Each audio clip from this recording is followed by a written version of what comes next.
All right, hello all. Joined again by Nick and Kristjan, and today we're going to be talking through some of the new things we're thinking about and looking at for this spring as planting nears and the season's about ready to get kicked off.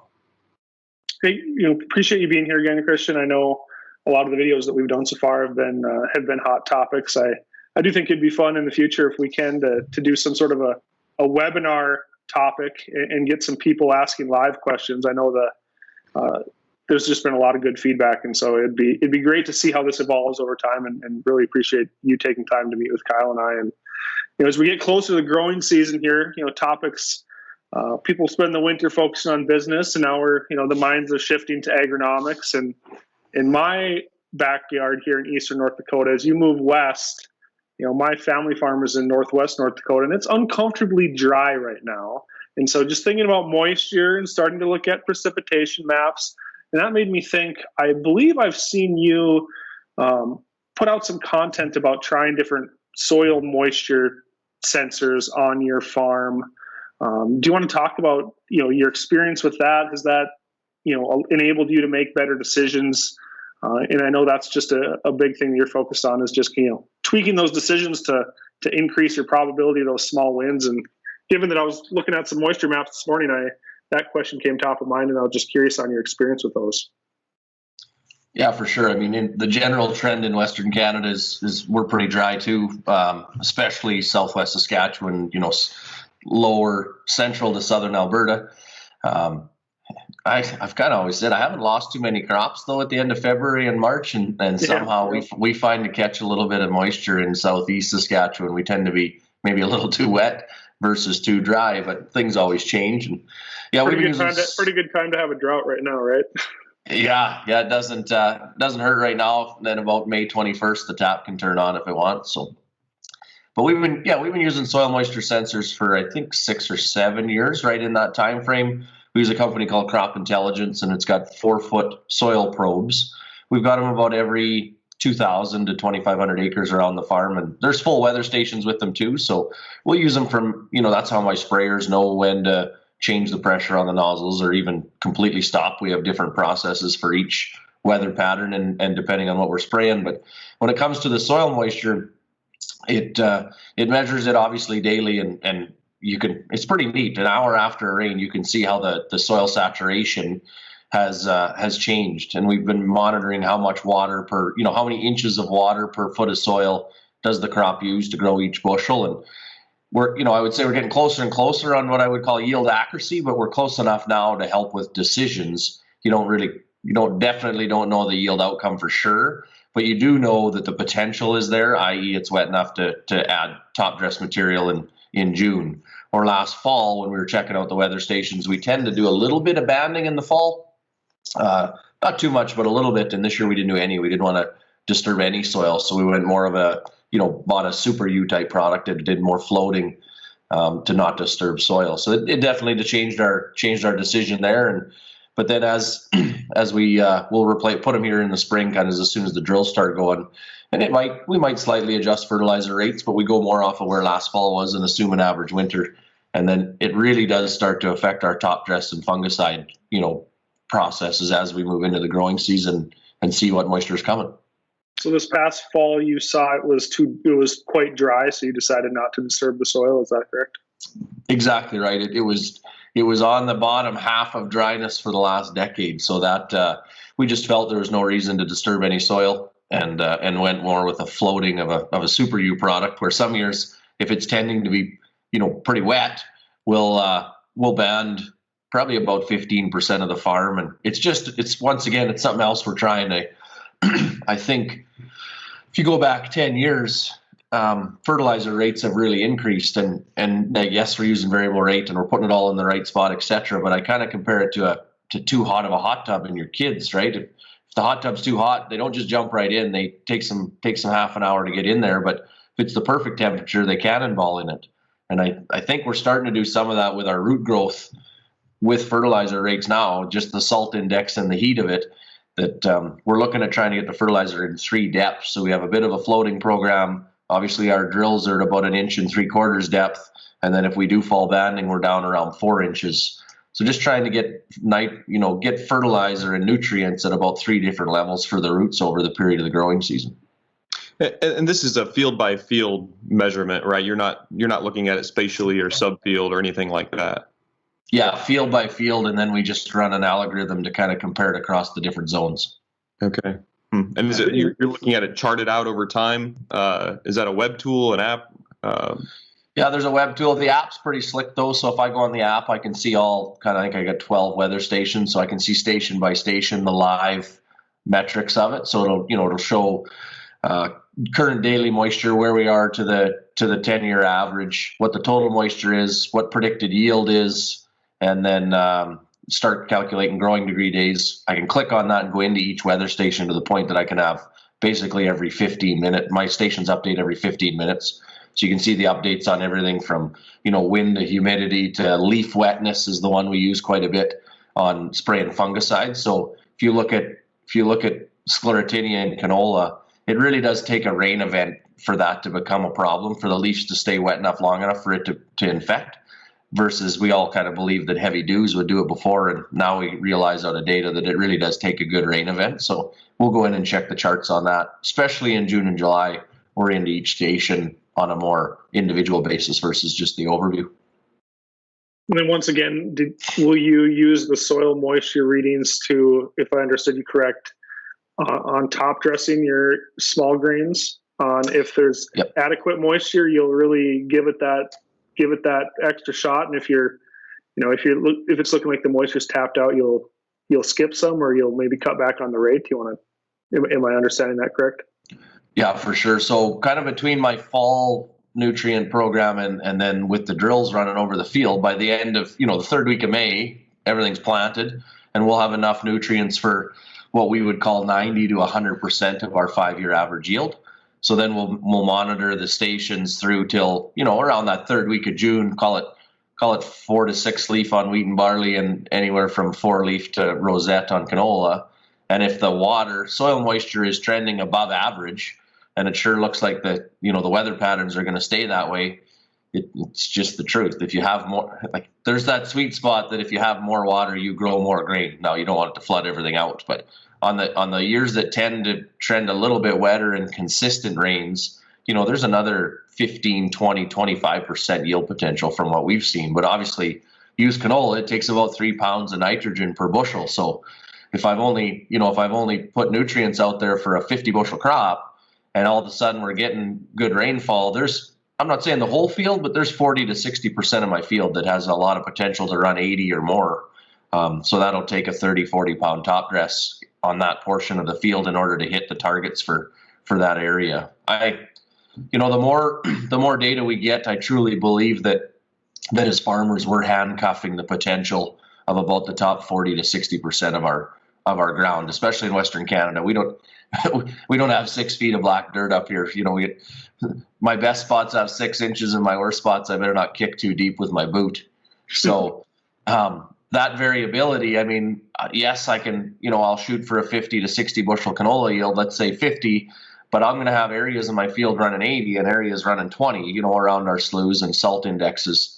And I think we literally handcuff the top 40% of our field, which then can reduce your field average yields by 5, 6, 7 bushels because you didn't untap that potential at the top. So that's really what the weather stations and top dressing.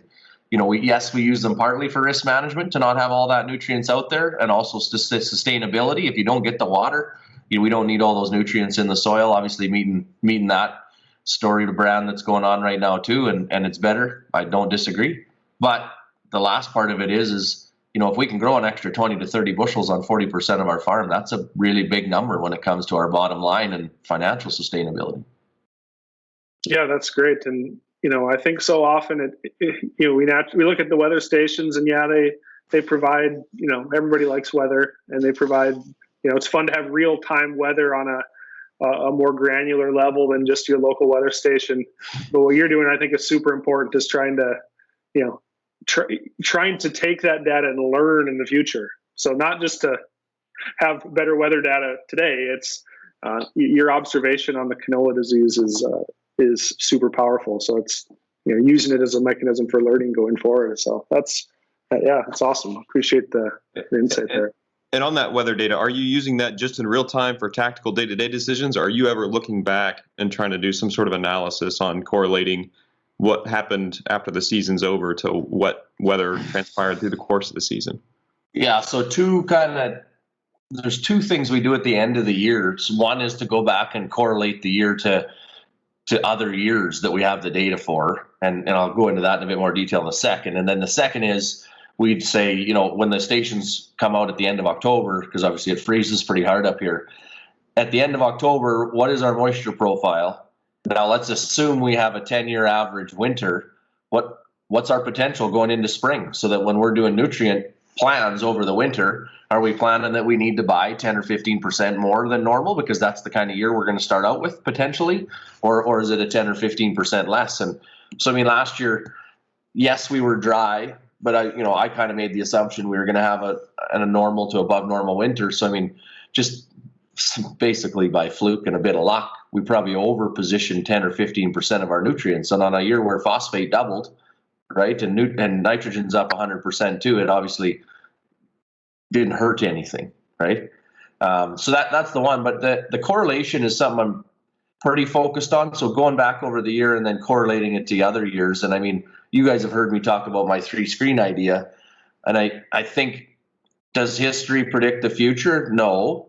But I'd sure like to know, on June 19th, the soil moisture profile is this. Here's where it's trending towards 10-year, forecasts. This is a 90% correlation to 2016, where you decided to top dress 40 pounds of nitrogen and the ROE was, 44%. Because it's not a prediction, but it is a decision validator that it has worked in the past, and this year is very similar to that year. So you should have more confidence to make that decision. From some of our past conversations, you have a paid outside agronomy consultant, correct? Yeah. So can you talk a little bit about how do you have a structured meeting, after harvest when everybody, has a chance to take a breather, where you sit down and review all of that? Because from what I've seen, I think it's easy to have good intentions that you're going to look back at that data, and then all of a sudden, the combines are put away and you're, you want to not think about farming, and then all of a sudden, you start worrying about next year. So can you talk a little bit about how you review that? Do you guys have specific meetings or ways to organize that data? Yeah, so it used to be pretty specific spring and fall meeting. Now it's a lot more fluid. I'm actually going there later today to just finalize everything for this year. Part of it is just variable rate by product by field, right? So if I was to send you kind of my agronomy spreadsheet, it's a different rate of each nutrient for every single field, and then you could break that down. It's actually about 50 different rates on every field, but we kind of come up with averages for buying it. So we have a bunch of shared documents that we keep live between us when it comes to getting ready for the application side, going into spring, and then what we have is APIs between my John Deere, and they use mainly Agri and an SMS. So it just pulls live over, every day as we do the applications. Same with our yield data. So now all of a sudden, as I'm harvesting, they can actually be checking the yield data back to the application data in the spring and the top dressing data as well. We usually pull a fair bit of NDVI imagery throughout the season, because we'll create top dress maps partly off NDVI imagery too. Just obviously the more green matter, the more likely it is to have yield potential. So then as I'm harvesting, they're actually doing trial calculations for me. We usually have, I'm thinking 15 to 20 on-farm trials a year. That could be something pretty in-depth. We have a couple pretty in-depth ones that we do with John Deere, actually. And then, it's pretty normal that almost every application we do, from a top dress or fungicide application, I leave a check strip in every field. And it's funny, on the ones that don't work, you can pick them up from your half ton really easily. But that's how we'll check new products too. We'll have check strips in every field, or split fields half and half. And my agronomist will be running that for me live throughout harvest. Because as you said, Nick, by the time I'm done harvest, my brain's not really useful for a day or two. So then I'd say 15 to 30 days after harvest, we're reviewing the data, but we're also reviewing it fairly intently in the month of July. So, we do a lot of top dressing and fungicide application end of June. But it's funny now, all of a sudden we're booking a lot of our nutrients in end of July, early August. We might not be paying for them till October to December, but we're doing all the booking in July. So we do a bit of a deep dive on what you'd call NDVI imagery and green matter based on our trials, just to make sure we go through it before I start booking for next year, especially if we tried any new products. I've been trying a lot of low salt, nutrients of late, so we want to get a bit of feedback on that first, and then we'll book our nutrients, and then after harvest we'll go through the data. Then I got a team member too that's quite strong on the tech, so he kind of does a second scrub on the trials, etc. for us too. And it's it's one area where technology's made life a lot easier. I mean, we got scales in the grain cart. I mean, Nick, you and I have the same favorite company when it comes to grain carts, and if we could get everybody to API with them to double correlate and make sure our combines were more accurate, it'd be awesome. Not saying, Kyle, but we also have had active yield in the combine since the day it came out, before it was even a thing. So I mean, all of our yield data pulls in from the combines and the grain carts, and we're within 1% basically on the farm by the time we're done. But it sure made doing trials a lot easier in that you can get, I'm not saying perfectly to the penny or to the bushel correct, but we can get close enough that we can make a good decision, right? We probably couldn't write a scientific paper and get it approved, but it's close enough that I'm pretty comfortable in making the next decision. Well, that's how if you want to get a few percentage points better on your yield every year, trials are how you do it, right? That's great. So I know the API ecosystem is making your life easier, and I think there's more to come there. I think too, the one thing I've really noticed, right, is our farm. So I mean, when I first moved home, you could have drawn a 8-mile circle around our home yard, and that was our farm, right? Now all of a sudden we're about 50 miles south tip to north tip, what I would say in about 3 main chunks of land. They're obviously different fields, but pretty blocked up. But there's 2 valleys in between the land too. So I mean, the weather patterns on the 3 different packages are significantly different. So by having the weather stations when it comes to where the sprayers are going in the morning, or if they have to shut down here, can they move there? And then the nutrient application plan tends to be pretty different in all 3 packages. Not that the dirt is a lot different, but it is a little bit, right? My north package has more potential than my south, so we'll push it a bit harder. But then depending on the weather pattern in season, like each package will get treated a little bit different, and it is a little bit surprising. But I mean, whether you talk about it from a risk management standpoint or just each different package's ability to grow grain, I think it's Nick, you probably talk about it too. I mean, I'm not plugging anybody, but whether it's Harvest Profit or Granular or Conservice, I think that per field, eventually we need to get it down to per acre, but per field is step 1, kind of per zone is step 2. I mean, there's no question, by knowing our per field analysis, it has completely changed how I expand the farm. I will pay more money in one direction versus the other, and I'll be more active in one direction versus the other. Now, my weaker profit per quarter part of the farm, will I not expand? No. If it makes the field bigger, I still want it.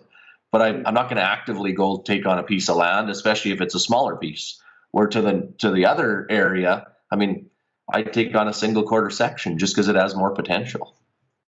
Yeah, that's great.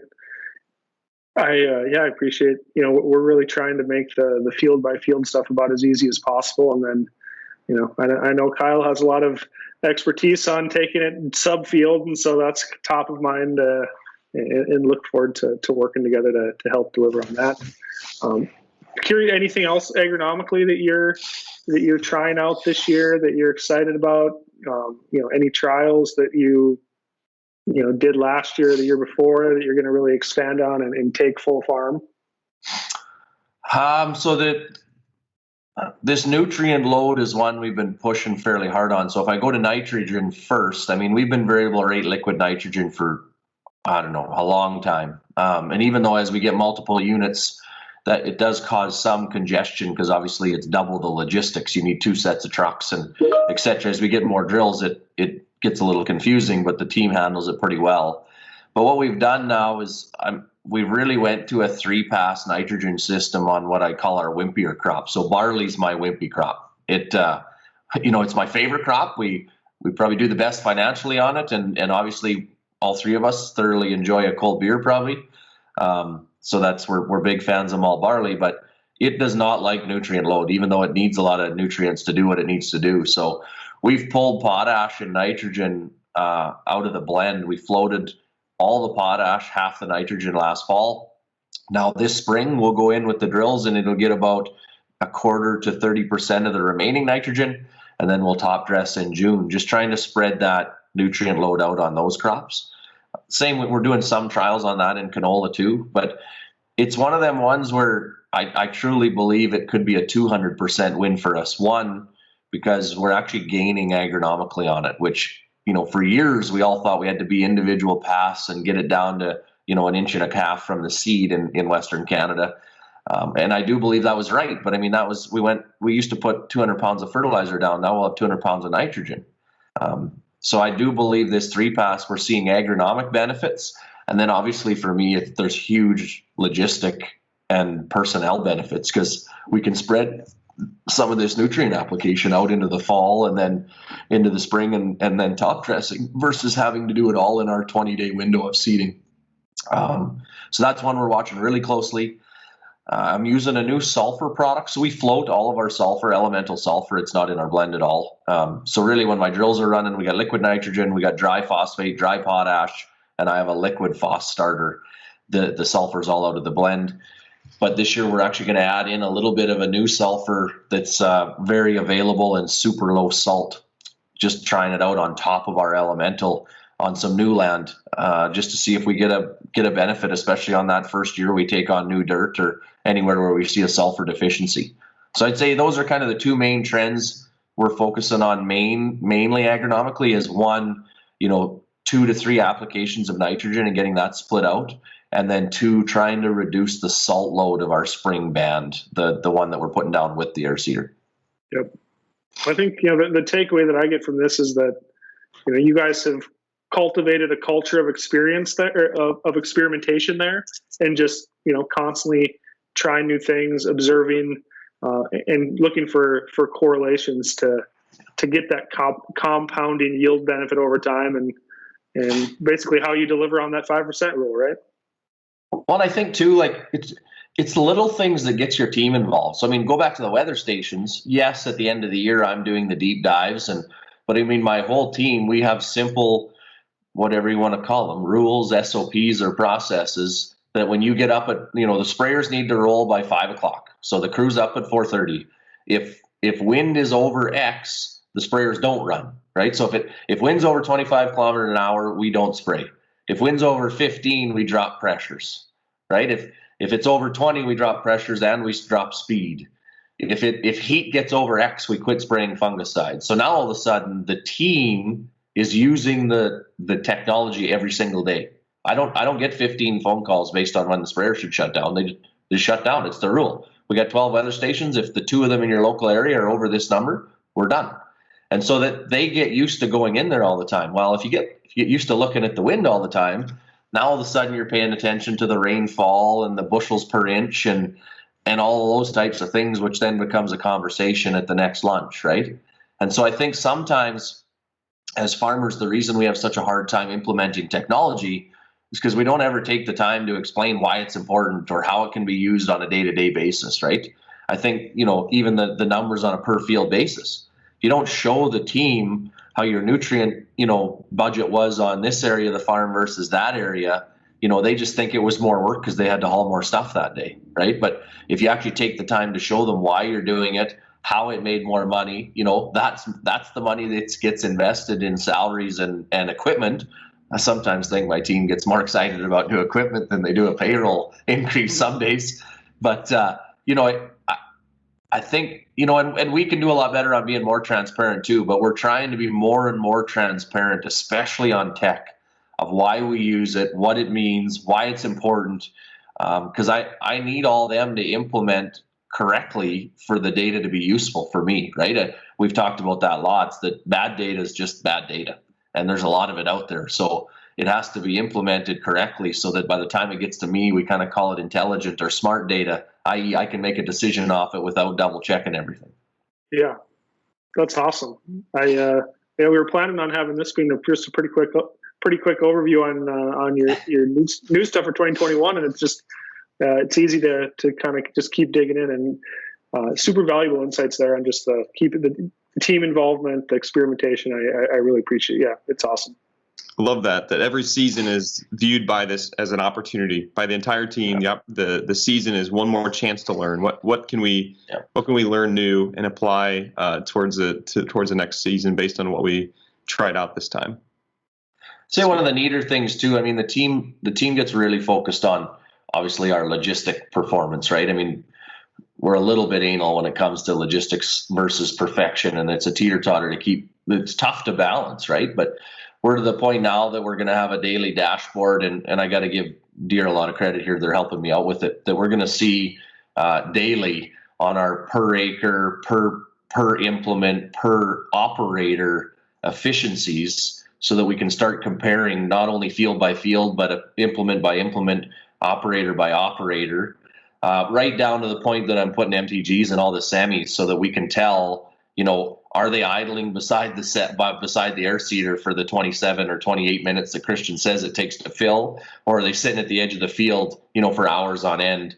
Can we fix that part? So everyone, you hear the jokes on Twitter about people I don't care about getting a 4-inch fill or 3-inch fill on my sprayer, and that 6 minutes doesn't matter. And it's not a big deal when we're filling. We just try to, do a good job and visit a little bit, and everyone each to their own, but it's just not what drives our culture, right? We want to have as perfect of agronomy as we can, but as perfect as a logistics as we can.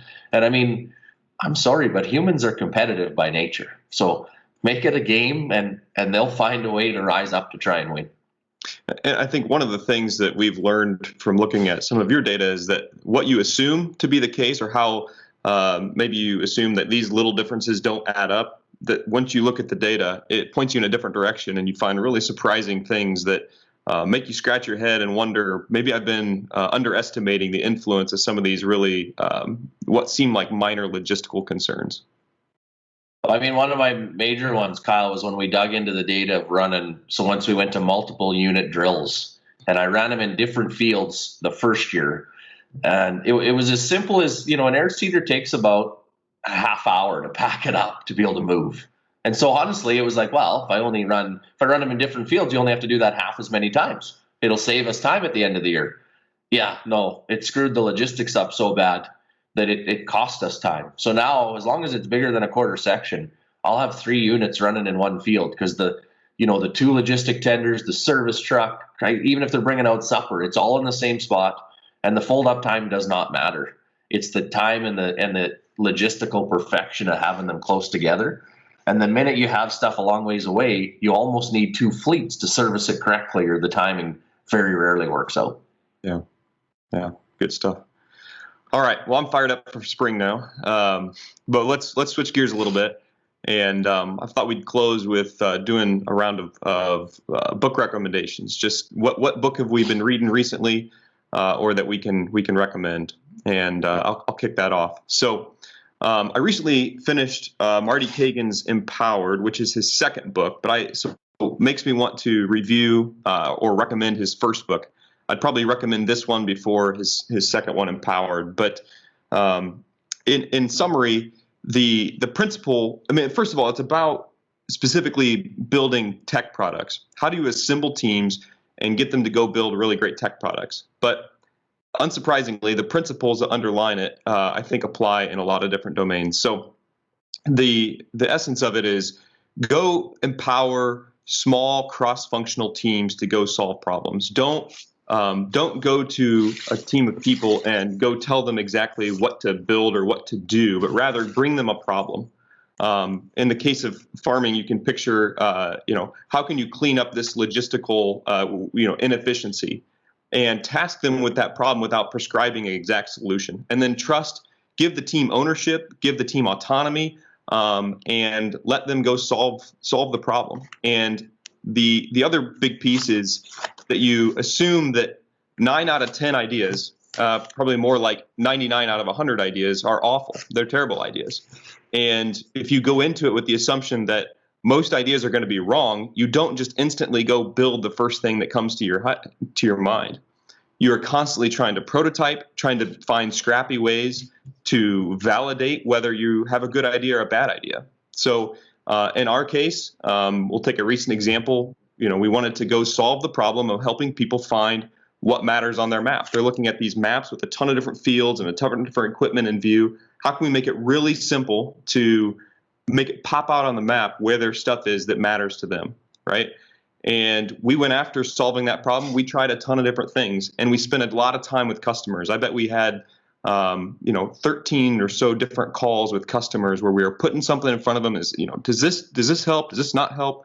And most of our ideas were awful, but we eventually whittled our way and iterated towards something that we ended up building and just releasing last week. And so that's the process, and it's something that I think applies, for sure in building tech products, but I think it applies more broadly. Just focus on outcomes, focus on solving problems, not necessarily output. Don't focus on delivering any solution, but have you actually solved the problem that you set out to go after? So anyway, that's Marty Kagan, Inspired and Empowered, both books I would recommend. So Nick, how about you? So I'm currently listening to a book called How to Fail at Almost Everything and Still Win Big. It's by Scott Adams, who's the creator of the Dilbert series of daily comics. And he touches on a lot of different topics on related to business and personal growth, from, how to speak clearly, just how to compose yourself, aspirations. But one of the things that he really hammers home is he's a big believer in focusing on systems and not just goals. I kind of fell into a trap here a few years ago of, have big goals, 10x your goals, and didn't focus enough on putting the proper systems in place. And so once I put better systems in place, it really just changed the ballgame and frankly made our business much more enjoyable. And Scott Adams drives home that point of, goals are really nothing without having systems in place and, thinking about ways to tweak and optimize those systems that are going to have a correlation with you achieving your goals. So, rather than having a goal to, grow your canola yield from, 40 bushels to 80 bushels over 10 years, focusing on the things you're doing day to day, week to week, year to year, which will positively impact that. So How to Fail at Almost Everything and Still Win Big so far is a really good book that's top of mind and touches on a lot of different topics. So how about you, Kristjan? Yeah, you guys telling the story. I had one picked out, but I'm gonna have to do two. So the first one, just listen to the two of you. The first one is a book called Who Not How by Dan Sullivan. He's actually the coach I go to in Toronto. Strategic Coach is his company, but especially you listening to yours, Kyle, but yours too, Nick. So the whole theory of Who Not How is, as entrepreneurs, we tend to focus on how to fix the problem, right? When in fact, all we should do as entrepreneurs is focus on the who that would be best to fix the problem for us and give them the tools and the power to do it and get the hell out of the way. And then we'd move way faster, right? And especially if you've set the process up that works well for you so that you can feel comfortable on accountability, etc., then your number one job is to just find the who's in order to capture your goals. And it's right from your personal life, to your business. So Who Not How, it's a really easy read. The second one I just finished, I reread it last month, is called The 5 Dysfunctions of a Team by Patrick, I can't say his last name, Lencioni. But I thoroughly enjoy business books, but some of them obviously get a little data heavy. The reason I like Patrick's books is they're wrote way more like a fable. But 5 Dysfunctions of a Team, so it's everything you guys have heard of: absence of trust, fear of conflict, lack of commitment, avoidance of accountability, and inattention to results. So, I think we all realize that if those take place, you're not going to be very successful. But the whole book is a fable of a new CEO that's brought in, and really it doesn't make sense for her to fit the mold of this company. And you just watch her turn it around, because piece by piece, she rebuilds those five dysfunctions, and in the end, the company really does steamroll. But it's funny, it kind of ties back to that who not how. She doesn't come in to pretend she's the best at everything. She just gets the right people on the bus and points it in the right direction, and sets the ditches. Don't hit the ditch without asking first, or you're going to be in trouble. And then says, let's move as fast as we can. So I think both books really do apply not only to your business but to your personal life. I think we forget to organize our whole life as well as we sometimes maybe work on our business, when in fact your personal life is probably the most important business that you have, and a lot of the functions and ideas you have in your business can work pretty well over there. I mean, I haven't met a spouse and kids that don't enjoy, better communication, higher accountability, and high trust. But sometimes we come home tired and we forget everything that we do, for the first 10 hours of the day, and just expect life to tick on. So, yeah, well said. Awesome. It's good stuff. That's great. Well, awesome. Thank you so much for watching. And as always, if you have things that you want us to talk about or want Kristjan to address, please let us know. We enjoy doing these and would love to continue. So with that, everyone have a great day. Thanks. See you later.